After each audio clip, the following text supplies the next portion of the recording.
The Korean Mafia boss wanted my body. I wanted his throne. The night he bought my body, he thought he owned me. By sunrise, I had memorized the faces of every man guarding his empire. He wanted a possession. I wanted a throne. And in his world, only one of us would survive long enough to claim it. They said the man sitting above the room never repeats a purchase. If he buys you once, you either become useful or you disappear. The first time I saw him, he wasn't looking at my face. He was studying my silence. The room was drowning in perfume, velvet, and fake laughter. Seoul's elite pretending they weren't in a private auction where human beings were currency. Gold masks, crystal glasses, bodyguards who didn't blink. I stood under the chandelier like I was on display. They thought I was trembling. I was counting exits. Nay, counting cameras. Counting which men wore real authority and which ones borrowed it. Back home in Lagos, my grandmother used to say, "If you enter a lion's den, don't roar. Make the lion curious." So I lowered my eyes, and I waited for the lion to bite. He didn't raise his voice when he placed the final bid. He didn't need to. The entire room shifted when his hand moved. That's power, not noise, gravity. The Korean Mafia boss, the man who turned betrayal into public theater, the man whose enemies vanished between sunrise and sunset. He bought me without asking a single question, and everyone thought I had just lost my freedom. What they didn't know was this. I had spent the last 6 months making sure I would end up in his hands. Because you don't steal a throne from the outside. You climb it from within. And they escorted me through a private corridor behind the ballroom. Marble floors. Walls too clean to be innocent. His men never touched me roughly. That's the first thing people misunderstand about monsters. The most dangerous ones are disciplined. Outside, black SUVs waited in silence. Inside the car, no one spoke. But I felt it. Curiosity, suspicion, desire. Not for my body. For what I knew. I kept my breathing steady as the city lights blurred past. Seoul at night is beautiful in a way that feels controlled, ordered, structured.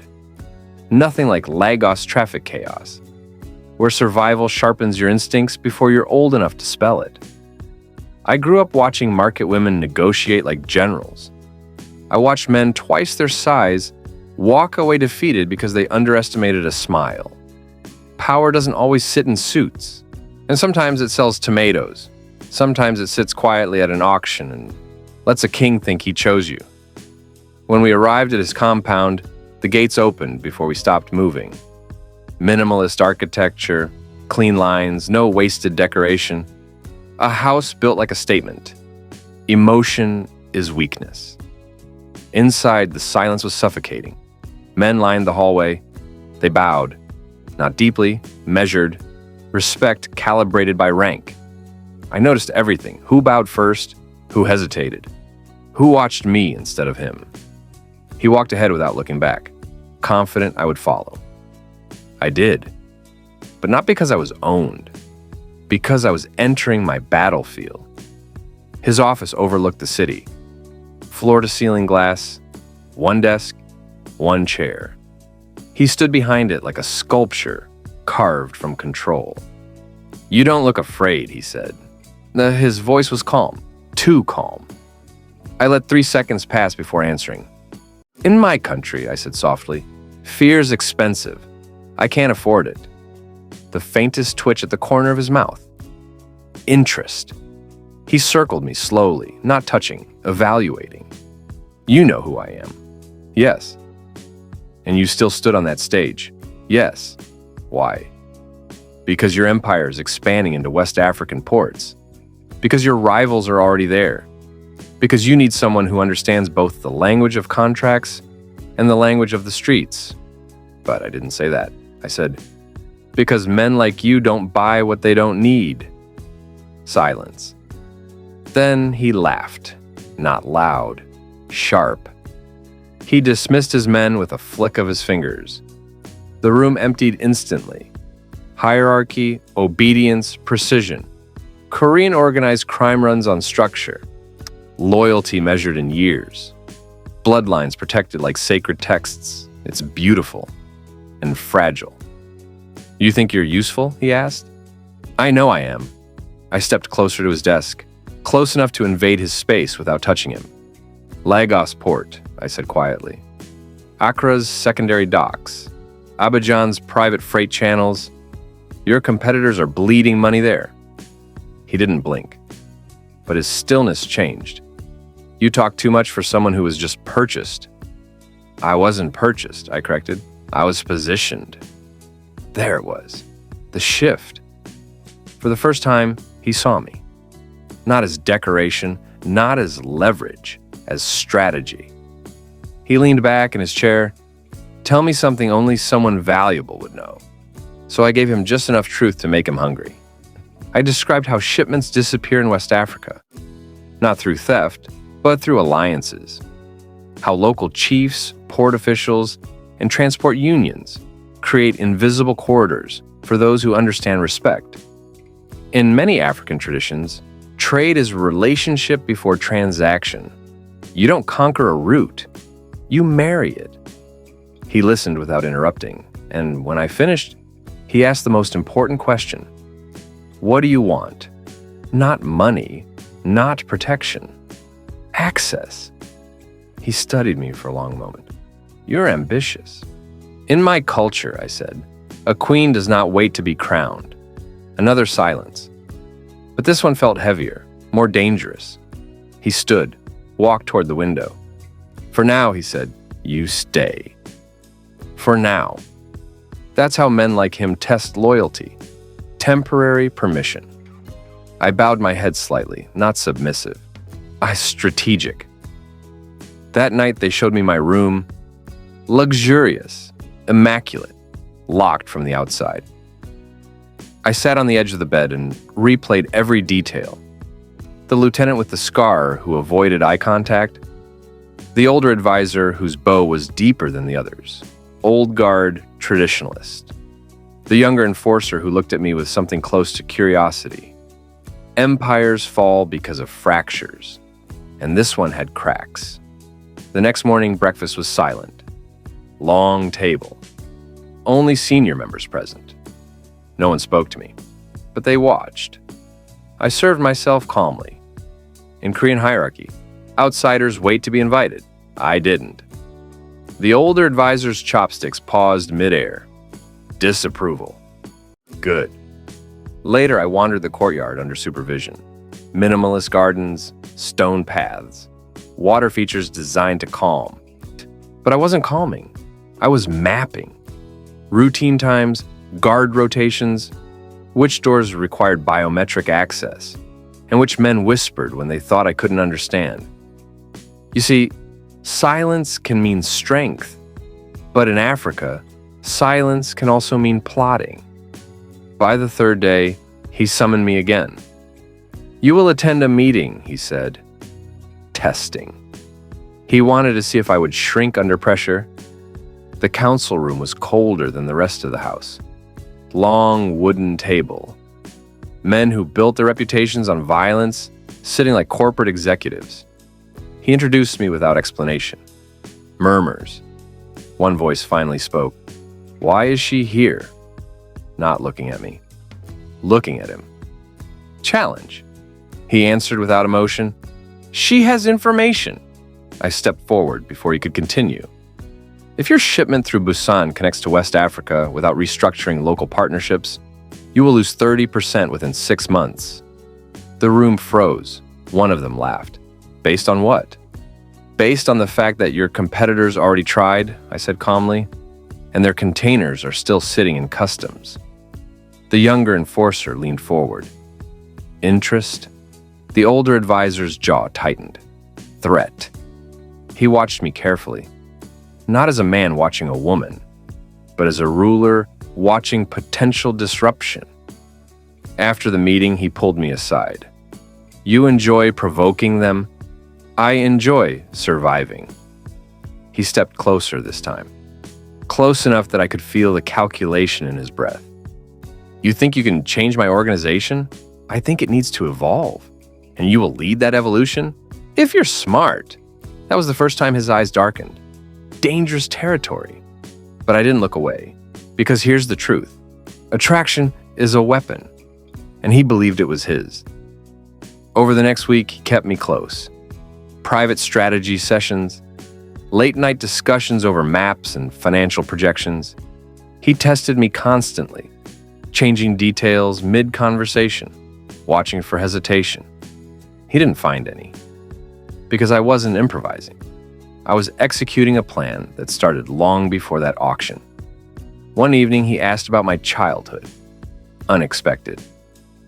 In my village, I said, stories are currency. Elders teach power through tales of queens who ruled beside warriors. Beside, he repeated. Yes. He smirked faintly. In my world, there's only one seat. I tilted my head. Then maybe your world is inefficient. A dangerous joke. But he didn't punish me. He was thinking. And thinking men are vulnerable. Meanwhile, I built quiet alliances. The overlooked mid-level enforcer, the one with ambition but no recognition. I spoke to him in fragments, asked about his family, his frustrations. In rigid systems, recognition is addictive. I gave him just enough. Information flows toward those who listen, and I listened better than anyone in that compound. By the end of the second week, something subtle shifted. He started asking my opinion in front of others. Small things, logistics, timing, but public acknowledgement changes hierarchy. The older advisor noticed. So did everyone else. And I could feel the tension tightening like a wire, because in their world, rank is earned through blood, and I was rising through intellect. One night, as the city lights flickered below his window, he said quietly, "You're not afraid of me." I walked to stand beside him. "No," I said. "Why?" "Because fear makes you predictable. Because you want control more than chaos. Because you're lonely at the top and pretending not to be." But I simply answered, "Because you need me." He turned slowly. "And what do you need?" I met his gaze. "Your throne." The air between us sharpened. Most people would have laughed it off. He didn't. He studied me like I had just declared war. And maybe I had. But the truth? He still believed he was in control. He thought he was seducing me into loyalty. No, he thought keeping me close meant ownership. He had no idea. I was memorizing the weight of his crown. The first time he accused me of betrayal, he didn't raise his voice. That's how I knew it was serious. The shipment schedule had leaked. 3 containers rerouted. 2 intercepted. 1 vanished completely between Busan and Singapore. In his world, information does not slip. It bleeds. And when it bleeds, someone pays. He called me into the council room at midnight. No advisors, no lieutenants, just him. "You were the only new variable," he said calmly. I didn't sit. "Then you already made your mistake." A long silence stretched between us. His eyes searched my face for fear, for guilt, for the smallest crack. I gave him stillness. "Explain," he said. "If I wanted to betray you, now you would already be dead," I replied softly. He stepped closer, slow, deliberate. "You're confident." "I'm strategic." He studied me for what felt like an eternity. Then, he did something unexpected. He handed me the report. He wanted to see how I would react to details. That was his test. But what he didn't know was this. I had planned this fracture long before the leak happened. Not the loss, the exposure. Because you don't overthrow a throne by attacking the king. You expose the weakness beneath him. The real traitor wasn't me. It was the man who believed the throne belonged to bloodline. The older lieutenant. The one whose family had served the organization for decades.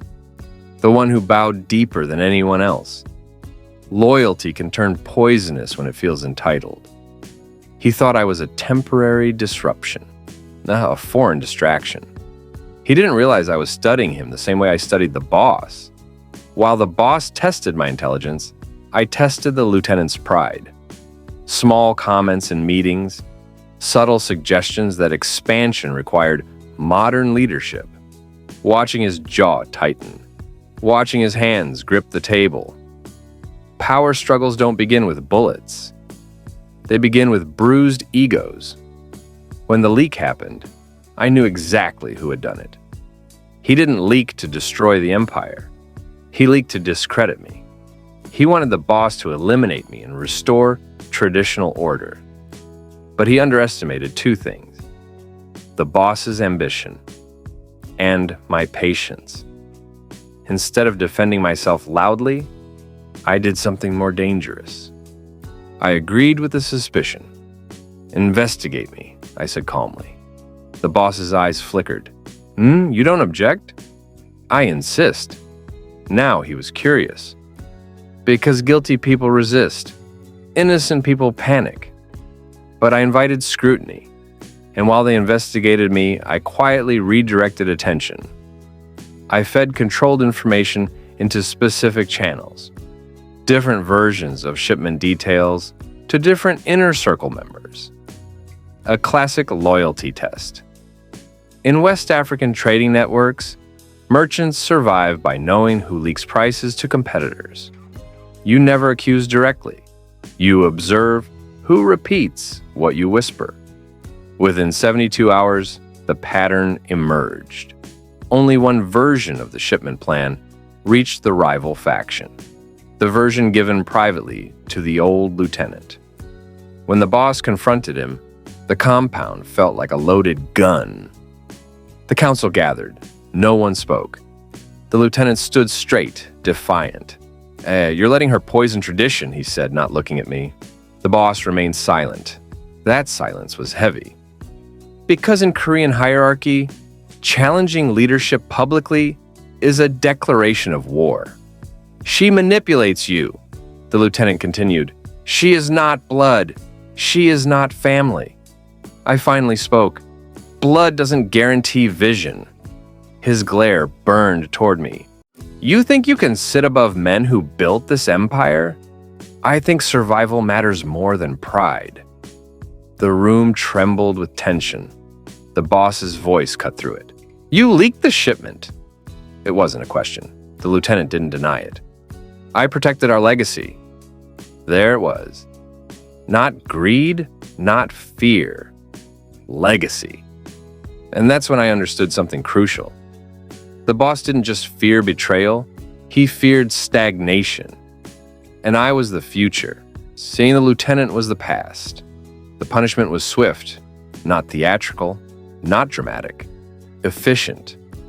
But here's what no one saw. I had never intended for the lieutenant to fall alone. I wanted the entire old guard destabilized. Because when a pillar cracks, the roof shifts. Over the next weeks, I introduced something radical: shared profit structures. In many African trade systems, loyalty isn't enforced through fear. It's maintained through inclusion. You let lower ranks earn visible reward. You allow them to feel ownership. The younger members listened, especially the overlooked ones. The mid-level enforcer I had quietly built rapport with began speaking up during strategy sessions, supporting my proposals. Publicly, the boss noticed, and he allowed it, because profits were rising. West African routes opened faster than projected. Containers moved smoothly through Lagos and Accra. Revenue increased, numbers silenced doubt. But success breeds jealousy, and jealousy breeds violence. The assassination attempt came on a rainy evening. Convoy returning from a private negotiation. 3 motorcycles emerged from blind spots. Gunfire shattered the silence. Glass exploded. The driver swerved. Chaos. I saw the hesitation in his eyes for half a second. Not fear. Shock. He wasn't used to being hunted. I pulled him down just as another bullet tore through the window. One of the attackers miscalculated trajectory. The security detail responded instantly. The motorcycles fell. Silence returned like nothing had happened. But everything had changed. Because I had moved without thinking. I had shielded him. Not out of love. Timing. He looked at me differently after that. Not as property, not as asset. As something dangerous. You could have let me die, he said later, voice quiet. Yes. Why didn't you? Because chaos without structure is useless. He understood. I didn't save him. I saved the throne. And now, he owed me. Debts are heavier than bullets. When he offered me increased protection, I shook my head. I don't want protection. What do you want? Position. His gaze sharpened. Specify. I want authority above the council. The room felt colder than it had ever been. That is not how this organization works. Then your organization will die. A long silence. He paced slowly. You're asking me to break tradition. I'm asking you to survive the future. In Korean hierarchy, the outsiders do not rise above bloodline. And foreign women certainly don't command syndicates. But numbers don't lie. Routes were expanding. Profits climbing. Influence spreading beyond Asia. He faced a choice. Tradition. Or evolution. He chose evolution. When he announced my new position, the council didn't hide their shock. Some masked it, some didn't. But I saw it in their eyes, resentment, disbelief, fear, because power had shifted, and they hadn't seen it coming. Civil war didn't erupt immediately. It simmered. Whispers in corridors, delayed compliance, subtle resistance. Then, one night, it exploded. An emergency meeting was called. Urgent security breach. When we entered the council chamber, the trap was already set. Armed men loyal to the remnants of the old guard blocked the exits, and the former lieutenant's closest ally stepped forward. You've weakened us, he said to the boss. No, I corrected calmly. We exposed you. Gun barrels shifted toward me. The boss hesitated, not out of doubt, out of memory. These were men he had grown up with, shared blood rituals with, but hesitation is fatal. The ally raised his weapon. I didn't. I moved fast, decisive. In many African traditions, queens were trained to act when warriors faltered. I closed the distance before the second man reacted. One shot. Precise. The room erupted. Loyalists clashed with rebels. Chaos swallowed hierarchy. But when the smoke cleared, the ones standing were the ones who had already aligned with me. The younger ranks, the ambitious ones, the future. The boss stood still, breathing hard. Looking at the bodies of men who once called him brother. He turned to me slowly. You didn't hesitate. No. Why? Because you did. Silence. Heavy. Transformative. The remaining council members looked between us, waiting for a signal, for direction. The boss stepped back. Just half a step. But in power dynamics, half a step is a revolution. One by one, they knelt. Not fully, not ceremonially, but unmistakably, toward me. I didn't smile, I didn't gloat. I gave orders. Restructure command chains, redistribute oversight, expand inclusion of rising members, integrate West African operational models with Korean discipline, efficiency with shared reward, precision with participation. The empire didn't collapse, it evolved. Weeks later, we stood again by the window overlooking Seoul, the same place where he once asked why I wasn't afraid. You have what you wanted, he said. Yes. And now? I looked at the city lights reflecting against the glass. In my culture, I said softly, a throne is not a seat. He waited. It's responsibility. He studied me. No longer owner. No longer unquestioned ruler. Something else. Maybe partner. Maybe rival. Maybe both. He wanted my body. He thought desire was control. but desire blinded him. And while he watched me like a possession, I memorized his empire and claimed his throne. If you were in her position, trapped inside a criminal empire, surrounded by men who underestimate you, would you play loyal and rise slowly, or betray everyone and take power in one brutal move? Be honest. Do you believe she was justified? Or did she become exactly what she fought against? And here's the real question. If the throne costs your innocence, is it still worth sitting on? Drop your answer in the comments. I read and interact with each and everyone. If you crave stories where power shifts, minds play chess, and no one is truly innocent, subscribe now, because the next story will test you even harder.